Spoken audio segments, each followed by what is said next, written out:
শহীদ বুদ্ধিজীবী দিবসের প্রথম প্রহরে সূর্য সন্তানদের স্মরণে মিরপুরের শহীদ বুদ্ধিজীবী স্মৃতিসৌধে শ্রদ্ধা জানিয়েছেন রাষ্ট্রপতি মোহাম্মদ শাহাবুদ্দিন এবং প্রধান উপদেষ্টা ডক্টর মোহাম্মদ ইউনূস। এ সময় আইন উপদেষ্টা আসিফ নজরুল বলেন, নতুন বাংলাদেশ গড়তে ২৪-এর তরুণদের আত্মত্যাগ বৃথা যেতে দেয়া হবে না। শাকিবুর রহমানের রিপোর্টে বিস্তারিত। তখনও পূব আকাশে উকি দেয়নি রক্তিম সূর্য। জাতির সূর্য সন্তান শহীদ বুদ্ধিজীবীদের স্মরণে প্রস্তুত মিরপুরের স্মৃতিসৌধ। ৭১-এর শহীদ বুদ্ধিজীবীদের প্রতি প্রথমে শ্রদ্ধা জানান রাষ্ট্রপতি মোহাম্মদ শাহাবুদ্দিন। পরে প্রধান উপদেষ্টা ডক্টর মোহাম্মদ ইউনূস শ্রদ্ধা জানান।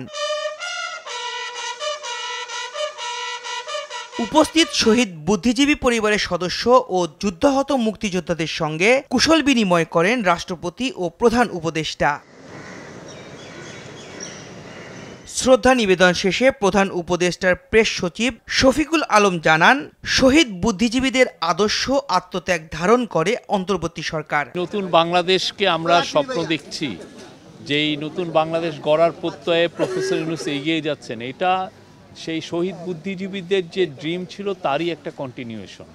সেই আলোকেই আমরা এগিয়ে যাচ্ছি। তারা যেই জন্য ফাইট করেছিলেন, যেই জন্য তারা দেশকে এগিয়ে নিয়ে গিয়েছিলেন, ঠিক সেই এগিয়ে নেওয়ার প্রত্যেই আমরা এগোচ্ছি। এবং আপনারা দেখেছেন যে প্রফেসর ইউনূস বা ওনার টিম, আমরা পুরো শহীদ বুদ্ধিজীবীদের যে আইডিয়ালস, তাদের যে লড়াই, সেটাকে আমরা ধারণ করি। জুলাই গণ আন্দোলন, যে গণ অভ্যুত্থানের যারা ছিলেন, তারা পুরো শহীদ বুদ্ধিজীবীদের ড্রিম, তাদের আইডিয়ালস, তাদের যে দেশ গড়ার যে স্বপ্ন, আমরা পুরোপুরি এটা ধারণ করি। ২৪-এর তরুণদের আত্মত্যাগে নতুন বাংলাদেশ গড়ার প্রত্যয় জানান আইন উপদেষ্টা। শহীদ বুদ্ধিজীবীরা মুক্তি, গণতন্ত্র এবং মানুষের অধিকারের লড়াই করেছিলেন।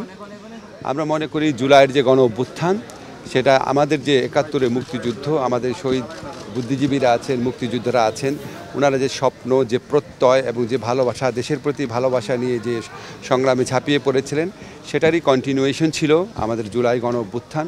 জুলাই গণ অভ্যুত্থানকালেও দেখেছি আমাদের তরুণরা, আমাদের ছাত্ররা জীবনের মায়াকে উপেক্ষা করে গণতন্ত্র, মানুষের অধিকার, বৈষম্যহীন সমাজ প্রতিষ্ঠা, শোষণমুক্ত সমাজ প্রতিষ্ঠার জন্য লড়াই করেছে। বহু শহীদ বুদ্ধিজীবীর আত্মত্যাগের পর আমরা স্বপ্নের বাংলাদেশ গড়তে ব্যর্থ হয়েছিলাম, একদলীয় মানসিকতার জন্য, একটা দলের ব্যর্থতার জন্য।